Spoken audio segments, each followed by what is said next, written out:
মানে ডক্টরদের একটা ব্যবহার আমার অত্যন্ত খারাপ লেগেছে। আমি জানি না কেন আমার গাটস বলছিল যে ওই ফিলিংসটা যে কী সেটা মা না হলে জানা যায় না, মানে পৃথিবীর সবচেয়ে বেশি শান্তি মনে হয়।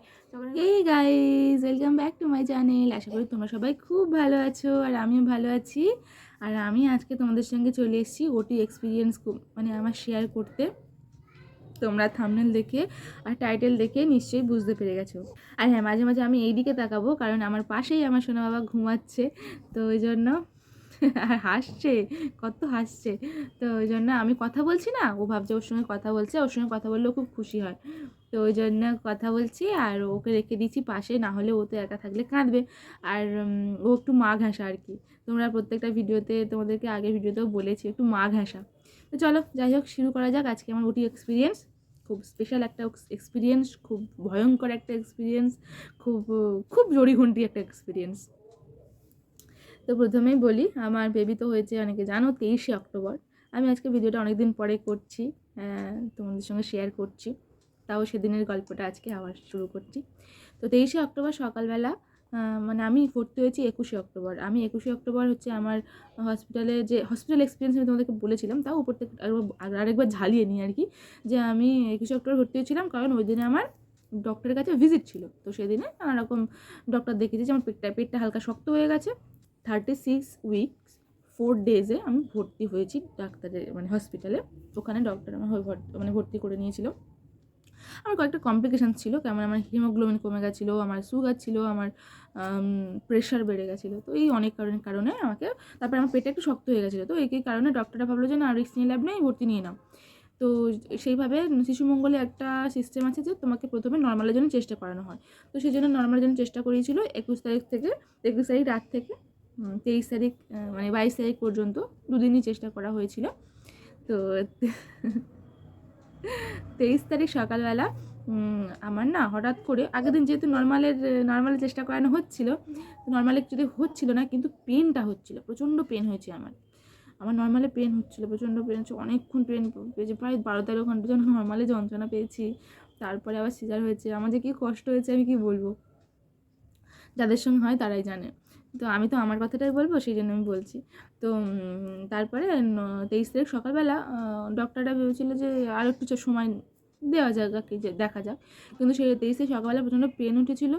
আর প্রথমে ওই সিটি যে স্ক্যান হয় হসপিটালে, তো সেটা যখন করতে গেছি, ওটা পরপর 2 দিন হয়েছে, তারপরের দিন যখন করাচ্ছিল তখন মেবি আমার বাচ্চার হার্টটা একটু কমে গেছিলো, হার্ট রেটটা।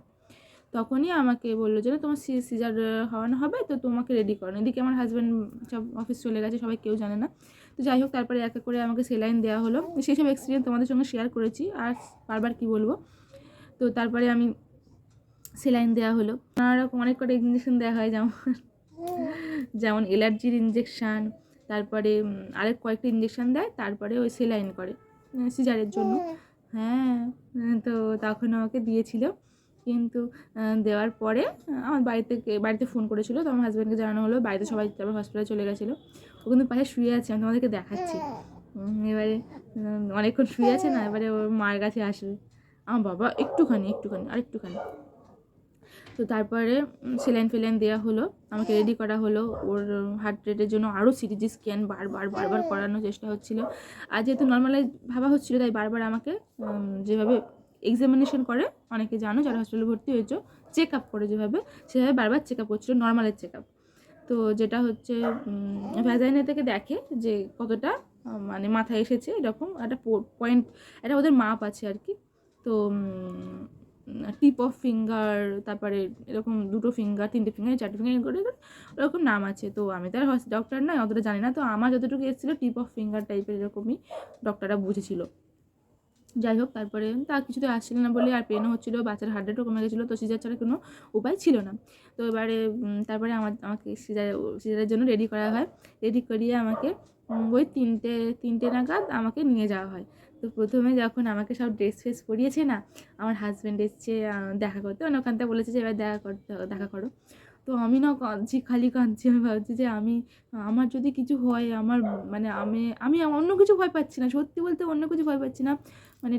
মানে ভগবানের দিব্যি যে আমি নিজের জন্য একটু ভয় পাই, শুধু মনে হচ্ছিলো নিজের জন্য সামান্য একটু ভয় পাচ্ছিলো, আর শুধু মনে হচ্ছিলো আমার যদি কিছু হয় তাহলে আমার বাচ্চার কি হবে, আমার বাচ্চার কাঁধে কাঁধে থাকবে, জানি সবাই আছে, তাও মনে ছিল আমার মতো কেউ ওকে ভালোবাসতে পারবে না।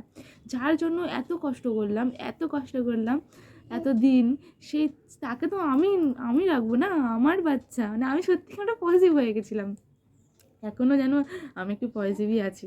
তো যদি এটা থাকা ঠিক না, একটু বড় হলে আস্তে আস্তে কেটে যাবে, যেন মনে হয় যেন আমার বাচ্চাও, আমি আমি চলে গেলে ওর কিছু হবে, আমি যেন ভগবান আমাকে যেন সেফ রাখো, আর আমার বাচ্চাটাকে যেন অত্যন্ত সেফ রাখো। ও একদম ফিট থাকুক, উঠেই যেন মানে মা পেট থেকে বেরিয়ে যেন কান্নাকাটি করুক, আর আমি হচ্ছে যেন থাকি, যেন ওই ওর কান্না যেন শুনতে পাই, আমার কাছে যেন ওকে নিতে পারি, এই যেন একটা। আর এটাই আর কি ছিল। তো তারপরে আমার হাজব্যান্ডকে জড়িয়ে একটু কাঁদছিলাম, তার কান্নাকাটি শেষে বললো ঠিক আছে তুমি, তারপর আমাকে নিয়ে বেডে করে নিয়ে চলে গেল। নিজেতে যখন ওই আমার হাজব্যান্ডকে অন্য জায়গায় নিয়ে গেলো, কিছু ফর্মালিটিস তো আগে থেকেই করা থাকে। তো এবারে ওটিতে ঢোকানোর ঠিক আগে, একটু আগে হাজব্যান্ডের সঙ্গে আর একবার দেখা করায় প্রত্যেকের বাড়ির লোকের সঙ্গে। তো আমার শিশুমঙ্গলের নিয়ম একজনই দেখবে, সেটা হাজব্যান্ড হতে পারে, সেটা বাবা হতে পারে, সেটা মা হতে পারে, একজন। তো আমার হাজব্যান্ড ছিল। তো তারপর তারপর কী হয়, আমার হাজব্যান্ডের সঙ্গে ওটির বাইরে একটুখানি দেখা করিয়ে নেয়। তো তারপর ও আমাকে একটা হামি দেয়, আর আমি তারপরে চলে যাই। একটু ভয়ই লাগে, সত্যি বলতে প্রচণ্ড ভয় লাগে। একটা অপারেশন থিয়েটার, এই প্রথমবার হসপিটালে যাওয়া। এই যে দেখো সোনা বাবা, সোনা বাবা একদম মা ছাড়া থাকবে না। ওর কিন্তু চোখ এখনো ঠিকঠাক মানে বুঝতে পারে না, মায়ের কোলে আছে এখন, ভালোই আছে। যাই হোক, তারপরে হচ্ছে সোনা বাবা কিন্তু এখনো 3 মাস হয়নি কমপ্লিট পুরোপুরি, এখনো 3 মাসের অনেক বাকি। তো ওর সঙ্গে গুড বাই করার পর আমি ওটির দরজাটা বন্ধ করে দেয়, ও বাইরে থাকে। এবার ওটির যেখানটা অ্যাকচুয়াল অপারেশনটা হয় তার বাইরেও কিন্তু অনেকটা স্পেস থাকে, তো সেখানে আমাকে শুয়ে দেওয়া হয়েছে। তখন আমি একাই আছি, তো অনেকের আবার ওটি হয়ে বেরিয়ে এসছে, আমার একসঙ্গে যারা আমরা ছিলাম ওখানে ভর্তি, তাদের মধ্যে একজনের আগে হয়েছিল, তো তার সঙ্গে আবার ছিলাম। তো ওখানে বাইরে ওটি রুমের ঠিক বাইরে আমাকে রেখে দিয়েছিল, কারণ হয়তো ভিতরে আরও একটা ওটি চলছিল, বা সব প্রিপারেশান নিচ্ছিল। একটা ওটি শেষ হয়ে যাওয়ার পরে তো অনেকটা প্রিপারেশান টাইম লাগে, প্রিপারেশান নিতে সময় লাগে। একজন ডাক্তার এলো, তো আমি প্রথমে বুঝতে পারিনি যে উনি আমার ডক্টর কিনা। কারণ হচ্ছে আমি শুনেছি বা আমি যতটুকু জানি যে যখন তোমরা যে কোনো পেশেন্ট যে যাদের কাছে চেক আপে, হসপিটালে যাদের কাছে চেক আপে যায় বা নার্সিংহোমে যাদের কাছে চেক আপে থাকে, তাদের কেউ না কেউ ওটিতে থাকতে হয়। কিন্তু আমি যখন যাই তখন গিয়ে দেখছি কেউ, এবারে ওনার সঙ্গে কথা বলার পরে আমাকে ওটি রুমে নিয়ে যাওয়া হয়। একটা অন্য বেডে ছিল যেখানে সেলাইন চলছিল, তারপরে আরেকটা পাশের বেডে, মানে সেখানে নিয়ে এসে তারপরে আমাকে একটা ছেলে নার্স আর একটা মেয়ে নার্স, বা ছেলে নার্স মনে নেই, তারা দুজনে আবার তুলে আমাকে পাশের আর একটা বেডে, যেটা হচ্ছে ওটির অ্যাকচুয়ালি বেড, সেখানে তুলে দেয়। সেটা একদম ছোটো মতো, মানে সরু একজনের ওটি যেমন হয় বেডে, তো সেখানে শুয়ে দেয় আমাকে। এবারে আমি দেখছি যে আমার কোনো ডক্টর আমি চিনি এমন কেউ নেই, আর সবাই হচ্ছে যাদেরকে দেখছি তারা অন্য অন্য ডক্টর, মানে আমার যাদের কাছে চেক আপে এসেছি, যারা তাদেরকে চিনি তারা কেউ নয়। তো আমি তখন ডক্টরকে বলি, ডক্টর এখানে আমার ডক্টর কি, মানে আমি যাদের কাছে ছিলাম আর কি, তো এস দত্তা, তারপরে ববিতা, কি একটা টাইটেল ছিল ডক্টরের নাম। তো আমি ওনাদের নাম বলছি, যে ওনাদের বলে হ্যাঁ আমরাই তোমার ডক্টর, আমরাই তোমার সব কিছু করবো, আমরাও তো ডক্টর। বলছে এবারে মা তোমার কোনো চিন্তা নেই, বলে আমাকে নিয়ে গেছে। কিন্তু আমি ভয় পাচ্ছি, আমার ডক্টর একজনও আসছে না, হয়তো পরে আসবে, কিন্তু তারপরে কেউই আসেনি। ইনফ্যাক্ট সারাদিনই আমি একবারই মনে হয় আমার ডক্টরের যে কটা গ্রুপ ছিল তার মধ্যে একজনকে দেখেছিলাম সারাদিন। তো তারপরে ওনারাই আমাকে নিয়ে গেল, তারপরে খুব ভালো ব্যবহার করে কথা বলছিল। তারপরে ওটিতে নিয়ে গিয়ে ওরকম প্রথমে একটা হাতে ওই প্রেশার মাপার যন্ত্র মানে প্রেশার মাপলো, তারপরে হাতে সেলাইনটা একটা প্লাস্টিকের বোতলে সেলাইন চলছিল, তারপর একটা কাঁচের বোতল ঝুলিয়ে দিল। আর ওটি আমার বেশিক্ষণ হয়নি, ওইটুকুর মধ্যে মানে 5 থেকে 7টা আমার ওটির মানে সেলাইন বোতল, মানে আমার যতটুকু মনে আছে শেষ হয়ে গেছে। তারপরে আরও 2টো ইঞ্জেকশান দেওয়া হয়। একটা সকালবেলা ওই অ্যালার্জি টেস্টের জন্য একটা ইঞ্জেকশান দেওয়া হয়, সেটা আবার ওখানে অ্যালার্জি টেস্ট করা হয়, ওখানে আরেকবার করা হয়, ওটা করলো। আরও একটা টেস্ট, মানে আরেকটা ইঞ্জেকশান দিল, দিয়ে তারপরে আমি হচ্ছে ওখানে শুয়ে থাকলাম। আর তারপরে খানিকক্ষণ মানে মিনিট 2 পরে বললো, মা তোমাকে একটু উঠতে হবে, তোমাকে একটা ওষুধ দেওয়া হবে পিঠে। তো আমি তো বুঝতে পেরে গেছি যে ওটাই সেই অ্যানেস্থেশিয়ার ইঞ্জেকশান।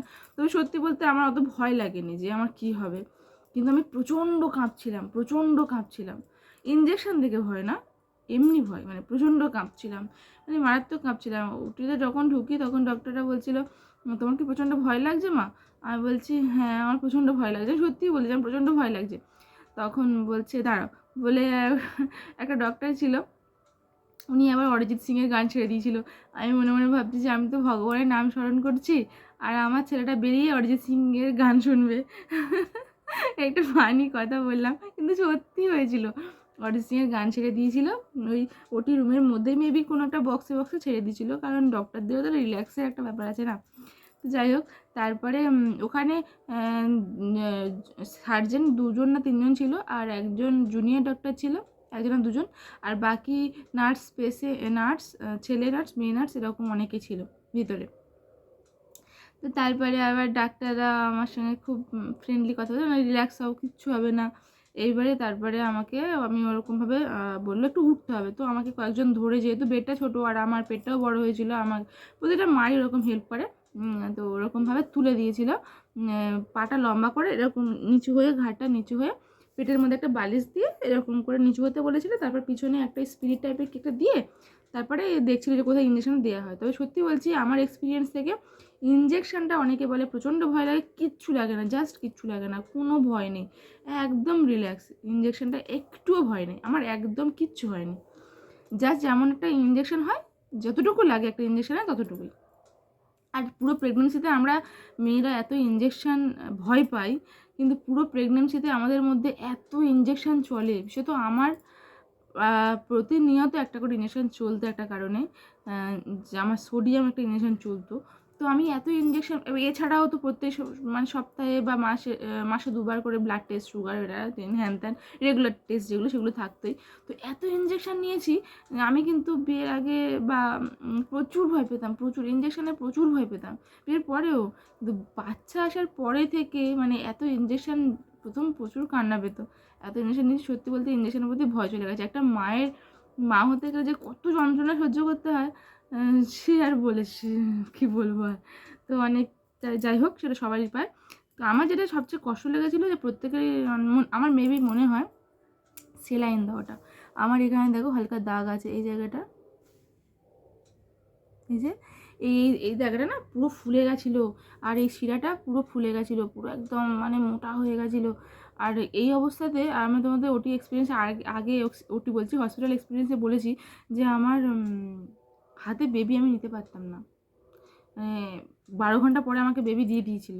আর আমার বাড়ির লোক কেউ ছিল না, জেনারেলে কেউ থাকে না, প্রত্যেকটা মেয়ে শিশুমঙ্গলে খুব বাজে ব্যবস্থা, আরে কেউ থাকে না, কেউ থাকতে পারবে না, ওই মাকেই সব কিছু করতে হবে।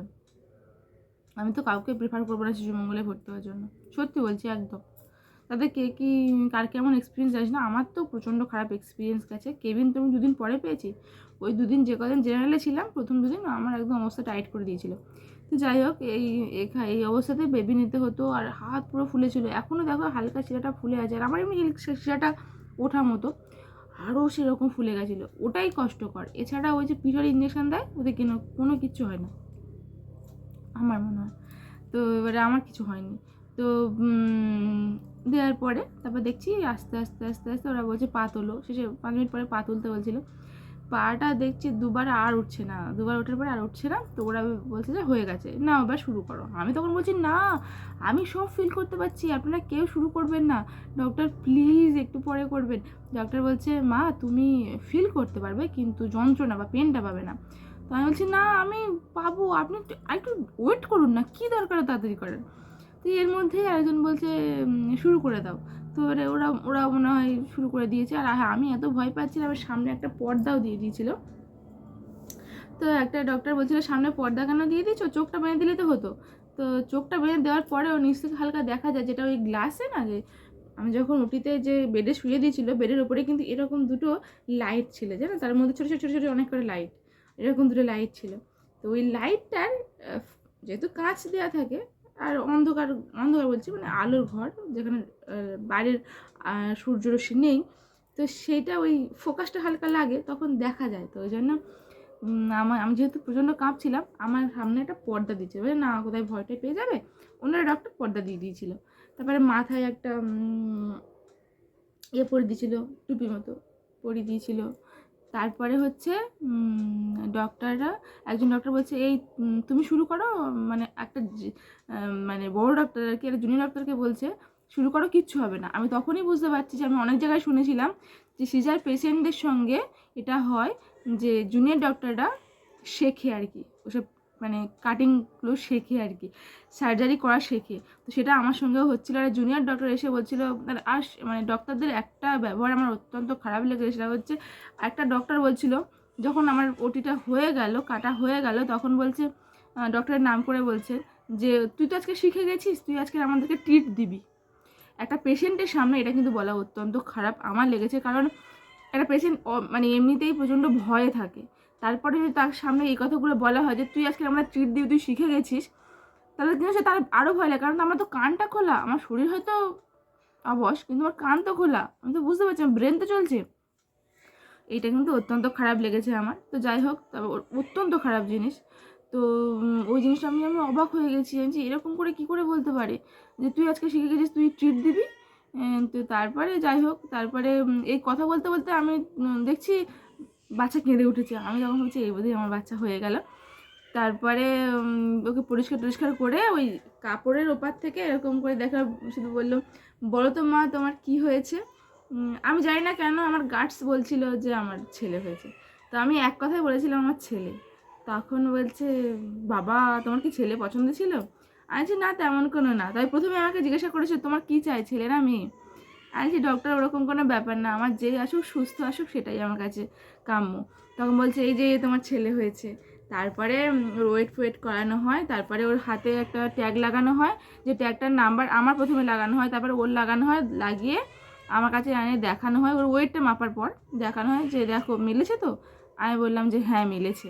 তোমরা আগেও দেখেছো বাবু এইভাবে আমার কোলের ওপরে ঘুমায়, ঘুমিয়ে পড়ার পরে নিচু হয়ে শুয়ে পড়া যায়, কিন্তু যখন অল্প অল্প ঘুমায় তখন ওই পিছনে দুটো বালিশ দিয়ে উঁচু হয়ে এইভাবে বসে থাকতে হয় হেলান দিয়ে। বাবু তাতে খুব রিল্যাক্স ফিল করে, আর এইভাবে ঘুমের পরে আস্তে আস্তে আমরা প্রত্যেকেই শুয়ে পড়ি আর কি। আগে অনেক কষ্টে ঘুম পাড়িয়ে এলাম, তোমরা দেখতেই পেলে।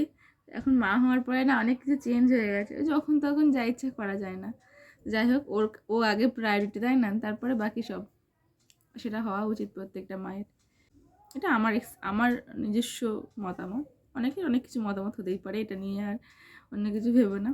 এবার প্রথমে যখন এই কাপড়ের উপর থেকে ওকে দেখাচ্ছে, ওর গায়ে না সাদা সাদা কি ভর্তি একদম, আর আমি অঝরে কেঁদে যাচ্ছি। মানে ওই ফিলিংসটা যে কী সেটা মা না হলে জানা যায় না। মানে পৃথিবীর সবচেয়ে বেশি শান্তি মনে হয় যখন ওই বাচ্চার মুখটা দেখা যায়, কী যে শান্তি। আমি প্রচণ্ড কাঁদছি। তো একটা ডক্টর বলছে কাঁদছো কেন? আর একটা ডক্টর বোধহয় মেবি হিন্দিতে কথা বলছিল ও খুশি কি আঁসু হ্যাঁ, মানে এরকম করে বলছিল যে খুশি কি আঁসু হ্যাঁ, রো মাত এরকম করে বলছিল। তো ডাক্তার বলছে কাঁদছো কেন, তোমার ছেলে একদম সুস্থ আছে, ভালো আছে, আর কোনো অসুবিধা নেই। আর আমি মানে শুধু কাঁদছিলাম, আমি বলছি আমার কাছে দাও, মানে আমি বলতে পারছি না যে আমাকে দাও, কিন্তু মনে হচ্ছিলো যেন ওকে নিই। কিন্তু আমার তো হাতটাতে এরকমভাবে দুটো বেডের, যখন আমাকে শোয়ায় ওই বেডের দুপাশ থেকে না হাত দুটো রাখার জন্য দুটো কাঠ দেওয়া হয়, কাঠের মতো কি একটা, তার মধ্যেই হাত দুটো রেখে দিয়েছিল, বলেছিল হাতটা বাঁধার জন্য। তারপরে বলছে তুমি সোজা হয়ে থাকতে পারবে? আমি বলছিলাম হ্যাঁ আমি ঠিকঠাক থাকবো। তো এইভাবে হাতটা শুধু রাখতে বলেছিল, হাত নড়াচড়া না করে ওর উপরে রাখতে বলেছিল। তো রেখেছিলাম। তারপরে বাবুর ট্যাগের সঙ্গে আমার ট্যাগটা মেলালো, যে দেখো তোমার বাচ্চাই তো, ছেলে তো, এবার নিয়ে যাবো? আমি বলছি হ্যাঁ। তারপরে ওকে নিয়ে গেছিলো, আর তারপরে তো ওর বাইরে নিয়ে গেছিলো, আর ওর ওয়েট হয়েছিল 2 কিলো 890 গ্রাম। তারপরে হচ্ছে আমি শুধু ভাবছিলাম কখন আমাকে নিয়ে যাবে। আর ওটি হয়ে গেল, ওর বাবার কাছে নিয়ে গেছিলো। ওটির অনেকক্ষণ পরে, আরও ওখানে সব স্টিচ পিচ করার পরে অনেকক্ষণ পরে আমাকে একটা সিস্টার রুম বলে আছে, সেখানে আমাকে নিয়ে গেছিলো। ছেলেটা এত কাঁদছিল যে ভিডিওটা শেষ করব সেটা শেষ করতে পারি না, তোমাদেরকে দেখাচ্ছি ও কোলে কীভাবে, ঘুমন্ত শিশু দেখাতে নেই তাও তোমাদেরকে দেখালাম, ও কোলে এইভাবে ঘুমাচ্ছে, আর এই সময় বুকেই ঘুম পাড়িয়ে দিয়েই গেছি। আর তারপরে আমি তখন ভিডিওটা করছিলাম বলে মা একটু ধরেছে, মানে তখন কান্না শুরু করেছে, মা ধরেছে মায়ের কাছে থাকবে না, ও আমার কাছেই থাকবে। তো ওই জন্য আবার আমি চলে এলাম ভিডিওটা পরে। আবার এখন কিন্তু সন্দেহ হয়ে গেছে প্রায়, মানে সেই কখন শুরু করেছি সকালবেলা, ভিডিওর মাঝখানে কাট করে আবার আমি ওকে নিতে আসলাম, এসে অনেকক্ষণ কেটে গেল, মাঝখানে খাওয়া দাওয়া করলাম, আবার একটুখানি করলাম, করার পরে আবারও এখন করছে, এখন প্রায় সন্ধে হয়ে গেছে। এখন টাইমটা দেখি, সন্ধে হয়নি কিন্তু শীতকাল যেহেতু তাই একটু মেঘলা, বৈকাল পুরো সময় হয়ে গেছে, 4:30 বেজে গেছে। আর ঘন্টা খানেক, তাও না, আর আধা ঘন্টা, পৌনে 1 ঘন্টার মধ্যে সন্ধে হয়ে যাবে। আর পুরো চারিদিকেই যে আমার ঘরে লাইট ফাইট জ্বেলে দিয়েছি। তো একদম ঘরের মধ্যে চলে এসেছি, ভাবলাম তোমাদের সঙ্গে ভিডিওটা শেষ করি। তো যাই হোক, তারপরে ওখান থেকে আমাকে সিস্টার রুমে নিয়ে আসার পর ওর বাবা হচ্ছে খানিকক্ষণ পরে আসে, 6টা নাগাদ ওর বাবার সঙ্গে আমার দেখা হয়। তখন আমি ওই সিস্টার রুমে একটা বেডে শুয়েছিলাম আর কি, সেলাইন চলছিল, বিভিন্ন ওষুধ পেন কিলার টিলার দিতে হয়। আর আমি শুনেছি যে যাদের সিজার হয় অন্তত 24টা ঘন্টা একটু রেস্টে থাকতে হয়। রেস্ট বলতে কি, বেবিকে তো ফিডিং করাতেই হবে, এবারে বাকি সময় একটু কিন্তু আমার ওটি থেকে সিস্টার রুমে নিয়ে এসেছে ওই 5টা নাগাদ। আর পরের দিনে ওই 7টা নাগাদ আমার আমাকে জেনারেলে শিফট করে জেনারেলে বাচ্চা দিয়ে দিয়েছে। মানে এইটুকু টাইমের মধ্যেই আমি যা রেস্ট পেয়েছি এইটুকু। আর সত্যি বলতে ওই যে প্রথম দিন যখন ওটি তো হয়ে গেল, ওখান থেকে বেডে করে নিয়েছে, তখন তো অ্যানাস্থেসিয়া থাকে, কিছু বুঝতে পারা যায় না। ওখান থেকে সে আরও একটা বেডে শিফট করে, হ্যাঁ ওগুলো। তারপর ক্যাথিড্রাল লাগানো থাকে ওখানে, ওইখানে আর কি ওই হ্যাঁ বলা হয়নি তোমাদেরকে, যখন আমি ওটি হয় তখন ওই বেডে আমার ক্যাথিড্রাল লাগানো হয়েছিল টয়লেট ফয়লেটের জন্য, কারণ অবশ থাকবে। আর ওই জন্য তো ক্যাথিড্রালটা লাগানো ছিল, ওই শুধু ওখানে শুয়ে দিয়েছিল ও বেডে। এবারে সারা রাত বলতে আমার আমার সত্যি বলতে যে পেটের যে অ্যানাস্থেসিয়াটা না, সেইটা কেটে গেছে ঘন্টা 2-3 পর। ওই 4টে 2 নাগাদ বাবু হয়েছে। আর আমার অ্যানাস্থেসিয়া 6টা নাগাদ ওর বাবার সঙ্গে দেখা হয়েছে। 7টা নাগাদ আমার 7টা 8টা নাগাদ আমার অ্যানাস্থেসিয়া কেটে গেছে পেটের। কিন্তু পায়েরটা না পরের দিন সকাল পর্যন্ত মনে হচ্ছিলো যেন কাটেনি, একদম পা তুলতে পারছিলাম না। আর যারা হচ্ছে দুজন ওই আয়া টাইপের ছিল, এসে বলছিল পাস না পা না, আমি বলছি আমি না পারছি না। আর কেমন করে খ্যাঁকা করে বলছিল এখনও কেন হয় না, এখনও কেন হয় না, মানে কি বিভৎস বাজে ব্যবহার করছিল, খুব বাজে ব্যবহার করছিল। তারপর বলছে হ্যাঁ উঠতে হবে উঠতে হবে, উঠে বসো, এটা পরিষ্কার করে নাও বলে একটা গামলি দিয়ে দিয়েছিল ওখানে গরম জলে। আর বাড়ি থেকে গামছা রাখতে বলেছিল বাড়ির লোককে, তো সেই গামছাটা ভিজিয়ে গা পরিষ্কার করতে বলেছিল, করা হচ্ছিল। আর ওই ক্যাথিড্রাল লাগানো প্লাস পেটের ব্যথা প্রচণ্ড হয়, ওই অবস্থায় বলছে তাদের নামো না, তাই নামো। আমার ধরো 5টা, যদি 4টে থেকেই ধরি, 4টে থেকে ধরলে তাহলে পরের দিনে ওই 14-15 ঘন্টা পরে কোনো দিন সেভাবে পারা যায়। কিন্তু আমাকে সে ওইখান থেকে নামতে বলছে, লিটারেলি নেমে যেতে বলছে। এবার আমি নামতে তো কিছুতে পারছি না, কেউ ধরছেও না। তারপরে নাম যা হোক করে নামলাম বেডে, ও একটা হচ্ছে হুইল চেয়ারে ওখানে আমাকে বসালো। তো হুইল চেয়ারে বসিয়ে 3 পা মনে হয় নিয়ে গেছে, 3 পা কি 4 পা, তার থেকে বেশি না, কি চলেছে হুইল চেয়ারে নিয়ে গেছে না, ওখানে গিয়ে বলে নেমে যাও, বলে নেমে যেতে ওখান থেকে বলে তুমি তোমার দেখিয়ে দিলে যে ওটা তোমার বেড, বলে ওইখানে না। সে হাঁটা তো, আর যারা সিজার হয়েছে তারা জানে যে হাঁটা যায় না, যে কী বিভৎস কষ্ট সেটা যাদের সঙ্গে হয়েছে তারাই জানে। তো তারপরে ওখানেই বেডে আমাকে দিয়ে সঙ্গে সঙ্গে আমার বাচ্চাকে দিয়ে দিল। এবার ওই যে বাচ্চাকে দিয়ে দিলে ওরা ধরবে না, ওরা হেল্প করবে না, অনেক কিছুই বলে যে আমরা হেল্প করি, আমরা নার্সরা আমরা হেল্প করি। হ্যাঁ কেবিনে থাকলে হেল্প করে, আমি একদম ওপেন বলছি, কেবিনে থাকলে হেল্প করবে। জেনারেলে মেয়েদের মানে বেবি যদি বলে যে রিকোয়েস্ট করে যে আমার বেবিটাকে একটু ধরবেন, আমি আর পাচ্ছি না, কষ্ট হচ্ছে, রেস্ট নেবো, তাও ধরবে না। মানে আমি একদম ওপেন বলছি, সব মানে 10টা বা 100টা নার্সের মধ্যে হয়তো একজন কি দুজন এসে, খুব হয় না কয়েকটা মেয়েরা একটু দয়ালু হয়, তারা এসে বলবে আচ্ছা দাও দেখি আমি একটুখানি নিচ্ছি বা ওকে দেখিয়ে দিচ্ছি, এরকম। বাকিরা কিচ্ছু নেবে না, কেমন খ্যাক খ্যাক করে। আমার খুব বাজে লেগেছে শিশুমঙ্গলের নার্সদের, কয়েকটা নার্সের ব্যবহার এত খারাপ, কয়েকটা নার্স বলছি। আর কিছু নার্স আছে বেশ মানে কিছু না, 2-3টে নার্স আমি দেখেছি বেশ ভালো ব্যবহারটা করে। আর বাকি নার্সগুলো এত বাজে ক্যাঁকা করে কথা বলে। মানছি তোমাদের ডিউটি, কিন্তু আমরাও একটা পেশেন্ট, মানছি তোমাদের ওগুলো করলে পেশেন্টটা শিখবে, তাও তো আমাদের সঙ্গে মানবিকতার খাতিরে তো একটুখানি এ করতে। ওদের কাছে হয়তো ওটা ওদের ডিউটি, কিন্তু আমাদের কাছে আমাদের লাইফ, আমরা প্রত্যেকে আলাদা আলাদা মানুষ, তো প্রত্যেকের আলাদা আলাদা ফিলিংস। আর ওরা সবার সঙ্গে একই ব্যবহার করে, সেটা সত্যি প্রচণ্ড খারাপ। কার কেমন কন্ডিশান, সবার শরীর কন্ডিশান ভালো ঠিক হয় না। যাই হোক এরকম এক্সপিরিয়েন্স। তো এটাই ছিল আমার ওটি এক্সপিরিয়েন্স। আশা করি তোমাদের ভালো লাগলো ভিডিওটা। আর আমারও এটা বলতে পেরে খুব ভালো লাগছে, কারণ এটাও সারা জীবন আমার সঙ্গে স্মৃতি হয়ে থেকে যাবে। আর সেটা তোমাদের সঙ্গে শেয়ার করে আরও ভালো লাগছে। বাড়িতে প্রত্যেকের সঙ্গে শেয়ার তো করেছি, আর তোমরা আমার ফ্যামিলি মেম্বার, তোমাদের সঙ্গে তো শেয়ার করা মানে করতেই হবে, তাই না? তো যাই হোক, ভিডিওটা ভালো লাগলে একটু সাবস্ক্রাইব করে দিও আর লাইক করো, আর ভালো লাগলে কমেন্টস তো অবশ্যই করবে। আর কিছু জানার থাকলে অবশ্যই সেটা জানবে, আমি সবটা তোমাদেরকে ডিটেলসে বলবো।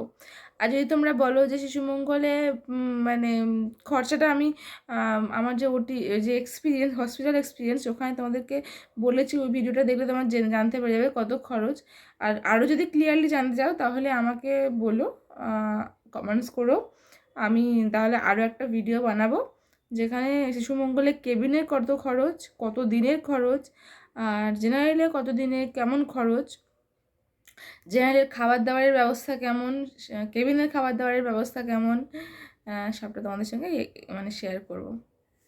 টাটা।